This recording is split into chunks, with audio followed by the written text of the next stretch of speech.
Kemudian sabda beliau Nabi SAW tentang Juraij dan ibunya. Tak kala ibunya berdoa, ya Allah jangan engkau matikan Juraij sebelum engkau perlihatkan kepadanya wajah wanita-wanita tunat susila. Maka Allah pun mengabulkan permintaannya sebagai karamah baginya dari Allah Subhanahu Wa Taala. Dari Juraij sudah tahu kisahnya kan? Bagaimana dia ahli ibadah di zaman Bani Israel. Kemudian ibunya pernah panggil, dia lagi ibadah sunnah. Dia lagi ibadah, kemudian dipanggil oleh ibunya. Waktu ibunya panggil, Juraij rupanya nggak dengar.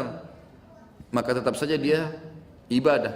Ibunya tahu, melihat ada alas kakinya Juraij, lalu ibunya mengatakan sambil marah, ya Allah jangan kau matikan Juraij kecuali engkau sudah perlihatkan dia wanita susila.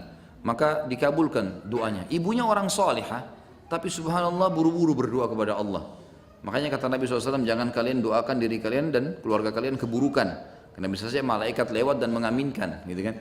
Juraij dan ibunya dua-dua orang saleh, tapi terjadi di sini kasus doanya ibunya. Lalu dikabulkan oleh Allah SWT. Tiba-tiba ada orang-orang dari jahiliyah, dari kaumnya dia berkata, 4-5 orang kumpul iseng, mereka bilang, siapa yang bisa mengetes Juraij nih?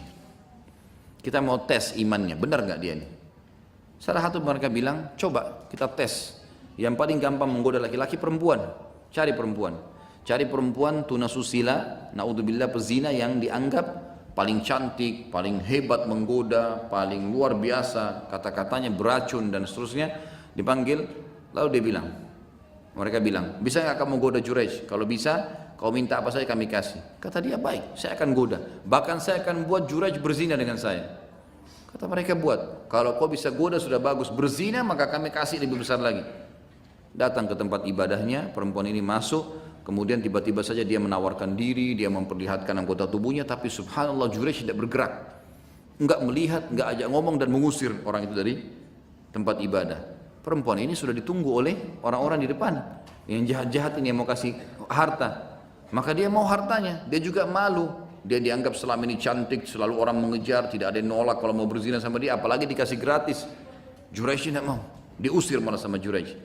Dia keluar. Lalu dia mengatakan pada orang-orang, saya sudah berzina sama Juraij.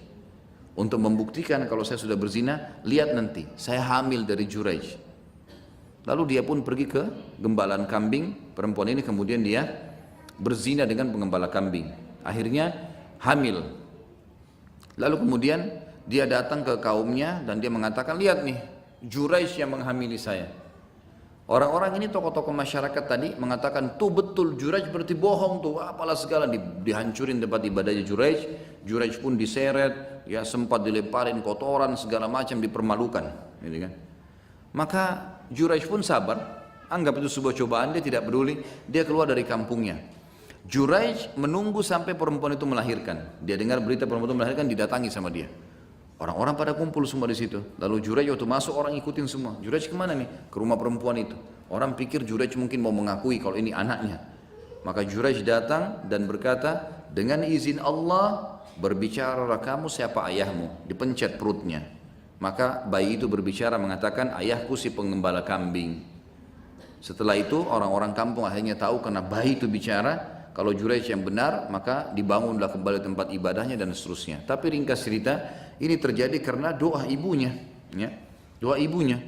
Jadi ini berbahaya sekali, apalagi kalau orang itu memang mustajab doa, harus hati-hati.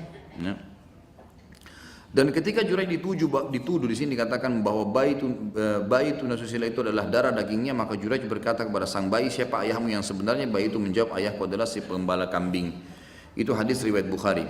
Bayi itu berbicara sebagai karamah bagi Juraij yang ahli